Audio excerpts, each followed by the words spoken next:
Oh my goodness. I just don't know what to do. I need help. It's bad enough I deal with an illness. It's bad enough I'm a caregiver. It's bad enough I need insurance for my health. It's bad enough I got so much going on. Where is the help? Where is the resources? I keep looking. I keep dialing. I keep punching. I keep calling. I keep Googling. I keep going to the YouTube. I'm making calls 311, 411, this, that, and the other. I need help. I need money. I need cash. I need a home attendant. I just need so much stuff. What can I do? What should I do? Do anybody know what to do? I mean, I just can't stand it anymore. But I do know a woman. Oh, this woman is, I just don't know what else to say about her. But I know she can help me. She's resourceful. She's a social worker. She loves people. God help her. She's talented. I don't know one thing. I'm going to get her on the phone or something. Wait a minute. It's time for her show because this is the Lisa Baxter Show, giving you the 411 in the kidney world. Hi, everybody, and good evening. I am so glad that you tuned in to the Lisa Baxter Show on tonight. Yes, I am. So much is happening in the world. So much is going on, but we just got to keep our wits and our prayers and our life about ourselves and do the best we can and stand on what we need to stand on and do the right thing. How about that? I ain't mad at you. Well, anywho, I got the best show for you tonight. Every week is the best show. How about that? But tonight, I have a wonderful guest. Let me give you her introduction. Don't start nothing, won't beat nothing now. All right? She is a model. All right? She's a promotional model. Right? She's a social worker. All right? She's a promotional model. She's a social worker. She's won a world-class essay contest. All right? And she was president of the student body. Okay? Oh, she's just wonderful. She's excellent. She's beautiful too. You won't believe it. I have to introduce her. Her name is Faith Harvey. Come on, Faith. How you doing, sweetie? You have it.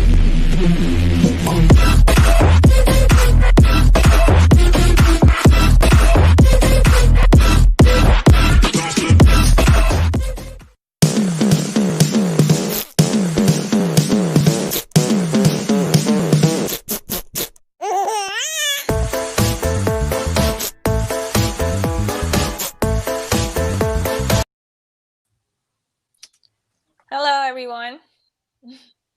Well, welcome, Thanks Faith. for having me. Oh, I am so glad to have you. I was just glad that you said yes. That was the main thing. You said yes. And I just want the people out there to see and find out just how blessed and how beautiful and how wonderful you are and what's been going on and how you be a blessing and a help to others. Okay? Sure. Well, everything's been going great. I just got back to work. I gave birth recently, as you know, and now Congratulations. thank you so much. She's so beautiful, and so now I'm returning to work. So I think my job as a social worker is very important. As you can imagine, a time like this, with everything going on, as far as the pandemic, as far as Black people fighting for their rights. So my role is like very important. So of course, coming in back to work with all these things going on, I am very busy. But nevertheless, my love for helping people, I just love what I do. And even though it gets challenging, just knowing that I am helping people just keeps me going. Wow. Wow. Well, I know that's right. I know that's right.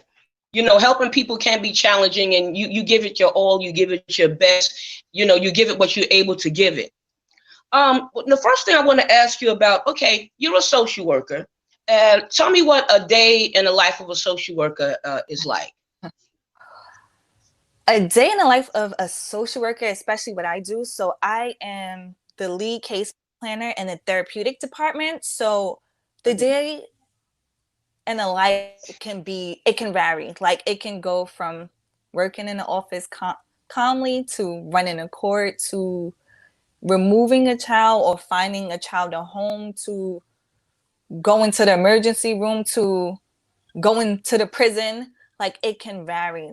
That's why I think a social worker job is so undervalued because we have so many roles. Sometimes I come into work, I'm a mother. Sometimes I go into work, I'm a doctor. Sometimes I come into work, I'm a therapist. Sometimes I go You into ain't work, never.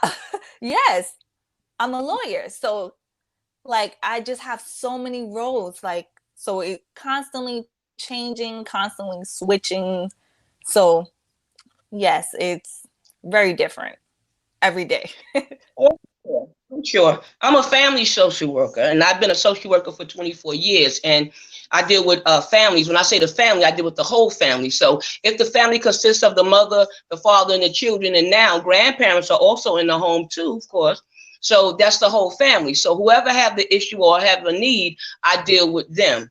The children are I mostly work for the children, but I do help the family as a whole unit. So that's my thing. So it's not just getting them child care or apartment or a job or anything like that. It's listening to them like you said, helping them. Maybe they want to go back to college, Absolutely. need a GED or an ESL, immigration issues. You know how that plays in New York and other places too. So anything can jump off with a social worker, and you wear many hats and you have to do many things and be ready for that challenge. And I can tell that you are definitely ready for the challenge. I mean, I don't know I know what you said and I know what you do, but sometimes your job description is not even saying what you really do. You know what I mean? Right. You know? Absolutely.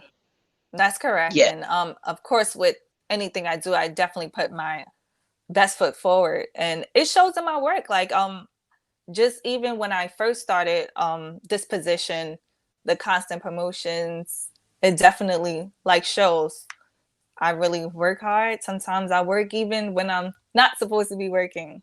So 24 hours a day, I'm thinking about my families, I'm thinking about my kids, just to try to make sure I'm doing my best just to help them and giving them the best Yeah. help they need. Mm-hmm. Mm. Well, what was one of your best cases you would say? One of your best cases or one of your favorite cases or something that's unforgettable that you might have helped someone with or someone with. Well, I can't say I have a best or a favorite case because I think every case is very unique, but I am happy when my story Mhm. is a success story because, not every story in the social field is a success. Of course, my goal is for it to always be a success, but sometimes that's not always the reality. So I'm happy when I'm able to get my kids back to their families when I hear like I had a youth recently graduate from college. So that, What? Wow. yes, that makes me happy when I able to get them focused in school, ensuring they get their driver's license and just staying Wow. focused and graduating. That's a accomplishment. It becomes like self-rewarding. Just seeing like, yes, we did it. Mm. They did it, but I feel like we did it as a parent. We did it together. Wow. Mm. Well, you were a promotional model. Tell us a little bit about that. Oh yes, I am. I do runway modeling, Mhm. print model, as well as promotion modeling. A lot of Mhm. people do not know what promotional modeling means, but a promotional model is someone that advocates or promote either your product, your brand, and so forth. So I started promotional modeling now for about a couple of years. I do promotional modeling for two agencies. One is Push Mhm. Agency, that's an international agency, and the other one is a smaller agency, which is Mega Metro Marketing. So for Push, I do modeling for so many various products, so many various events. So anything you could think of, whether it's hair products, whether it's liquor or beer, whether it's clothing, whether it's to eat healthy, And Mega Metro Marketing, the smaller one, is specifically for like wine and liquor. So yes. Wow, wow. Well, how did you get into that field? So when I became signed with Metro Marketing, I actually made a model Mayhem. So normally I I was opposed to it because I heard so many horror stories with model Mayhem. Mm, So those that's here yeah. listening, that's an aspiring model, do not be discouraged just because you see negative comments or negative reviews. Sometimes I think we need to try it out for ourselves because you might have a different outcome. So Yeah. I did at first. I read the reviews and it was like, don't make a page. It's a scam. People up here try to use you. But in spite of it, I made an account and I had the account for 5 days, and within 5 days, I had the CEO of the company actually reach out to me, and he was like, and he informed me, I love your look. I am a photographer, but I just do photography for fun. But what I do is I own a business, and we are looking for a promotional model right now. Would you be interested? And he gave me the pay, and he let me know like what I'll be doing and so forth.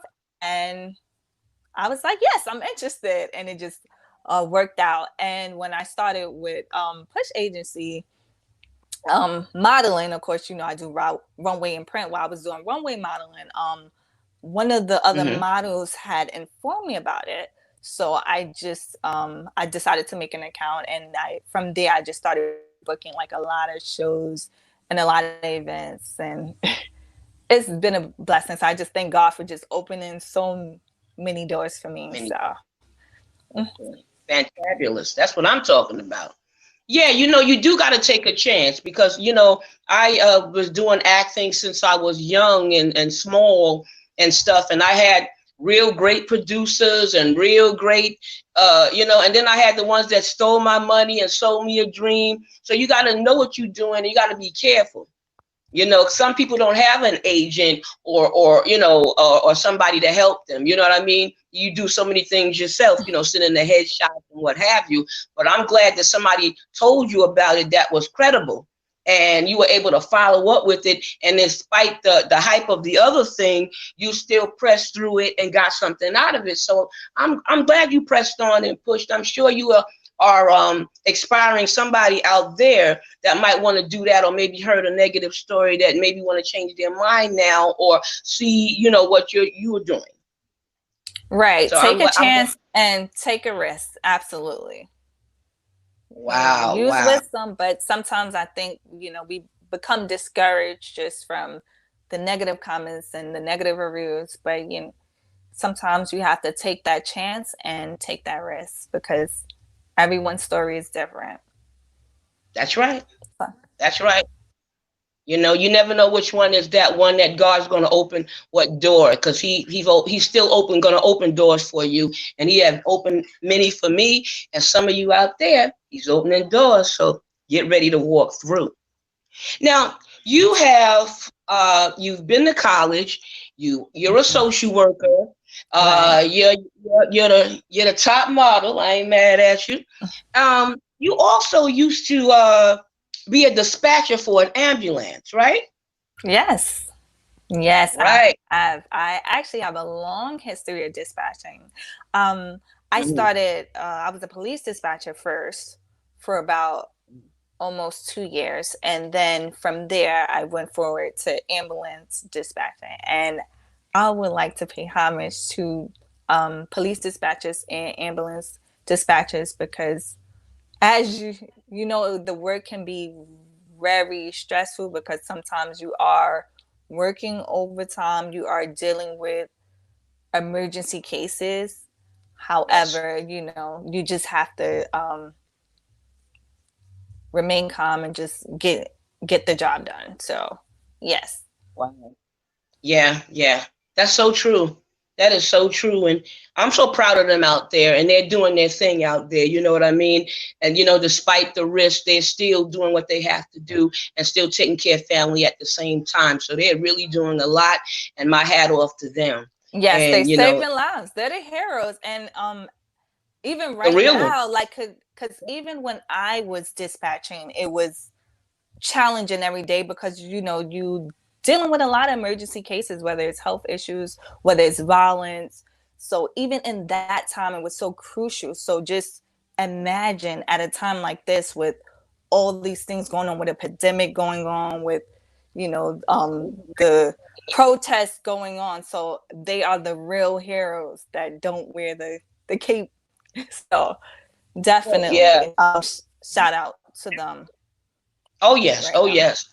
I know that in that you have ran into some dialysis patients or transplant patients. And I know you might know a little bit about dialysis. I know your grandmother didn't go on dialysis, but she experienced kidney failure. Tell me what you know, learned, or what did you do when you did run into these type of people or folk? So I encounter a lot of dialysis patients while I was doing the ambulance dispatching, and we had built great relationships. Like, I think that was the most important, because sometimes I think people forget, more important than your job, people forget just to be nice. You'd be surprised how far just being nice can take you.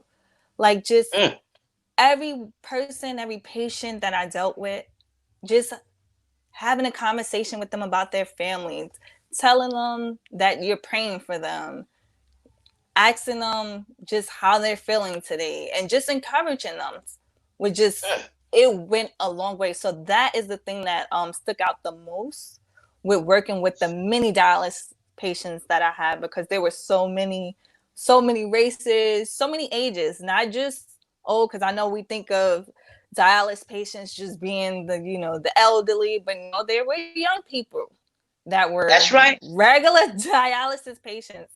But yes, so don't take your health for granted. Take care of yourself. And yes, I just built a lot of relationships with those people when they shared their stories of the different sicknesses that they had and the different experiences that they had on dialysis. I actually remember one story with one of my patients that was on dialysis, and what he told me that I thought was really interesting is he resides in Virginia. So, he usually do his routine dialysis in Virginia, as normal, and everything is, go as scheduled.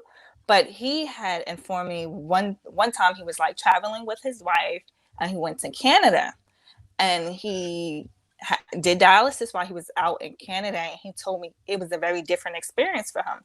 He told me that he loved it. It was like in Canada, like the doctors, like they like want you to live, so he said when he went to dialysis in Canada, he said he'd been fine like for months before he actually had to start doing it again when he came back to Virginia. So I thought that was interesting. I know that's your expertise, so I just had to share that with you and just let me know what your thoughts about that. Maybe Canada. So yeah, so.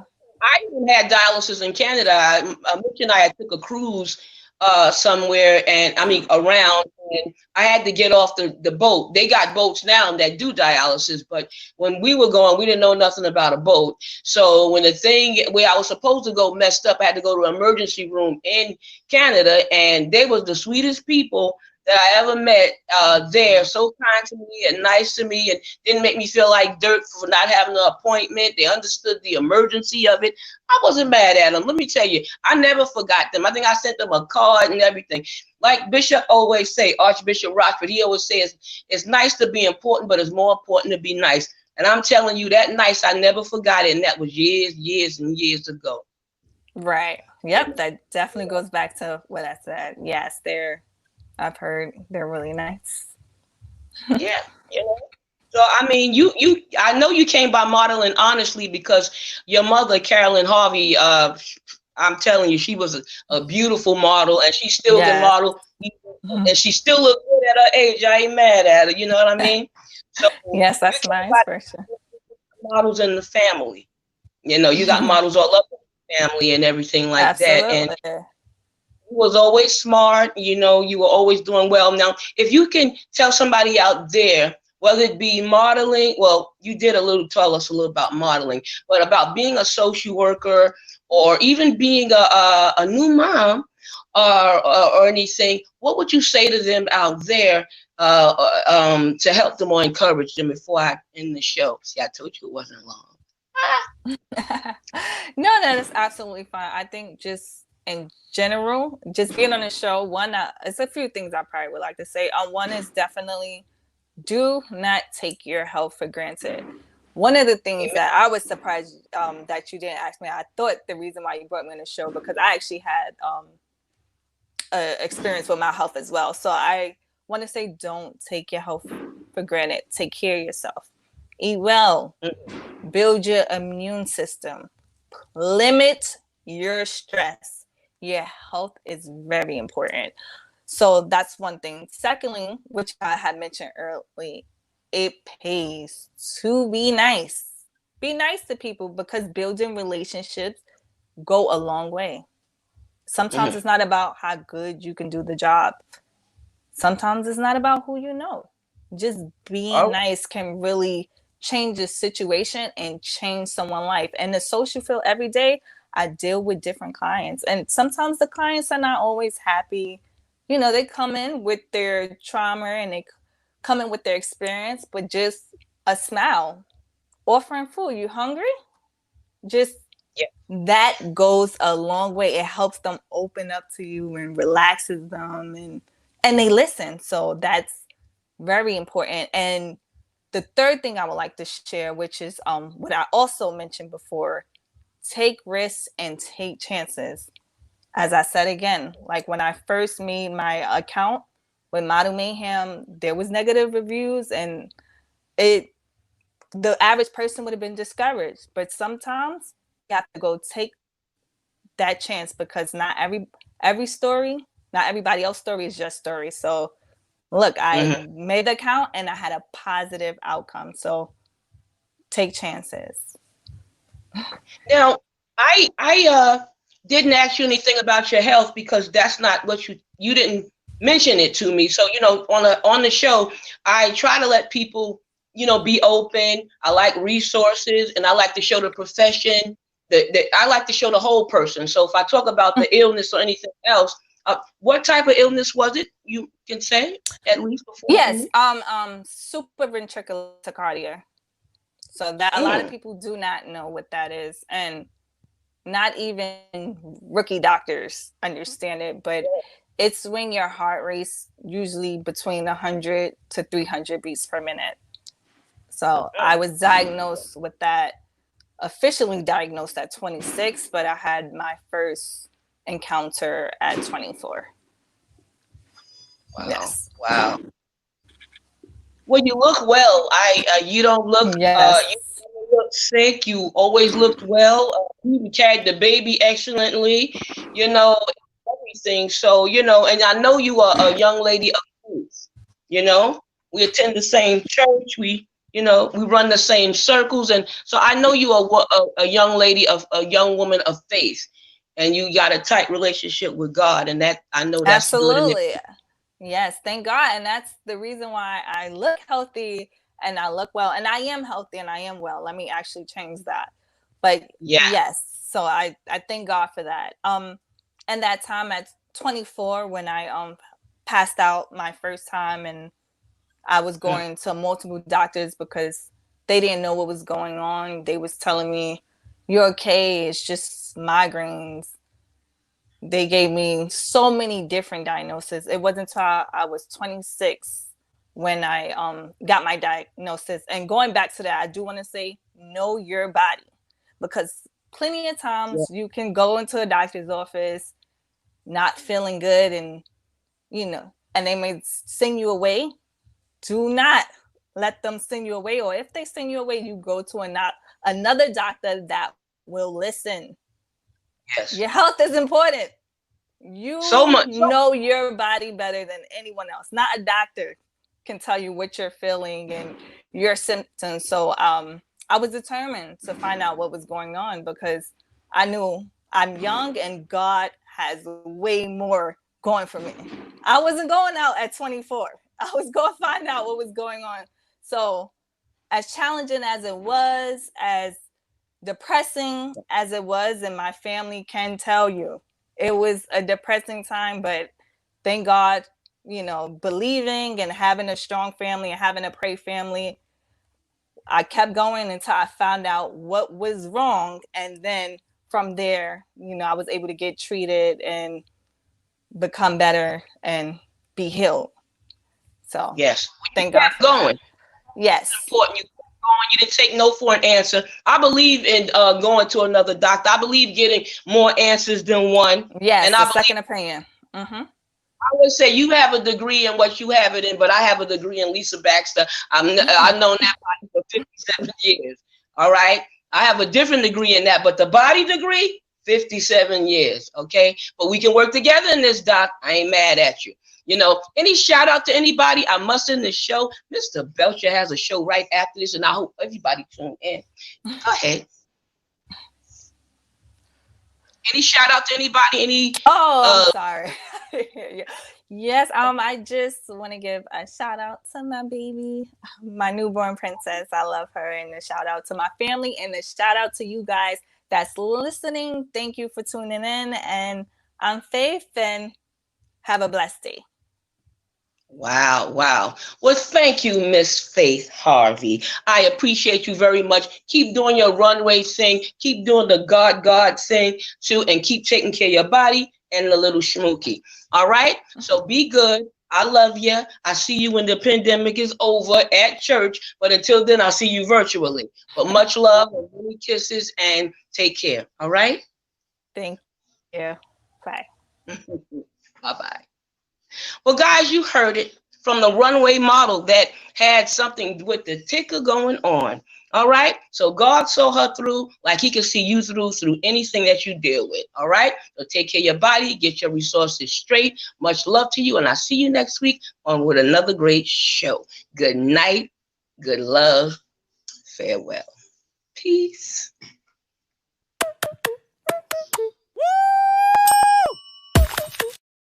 Y'all ready for this? Yeah.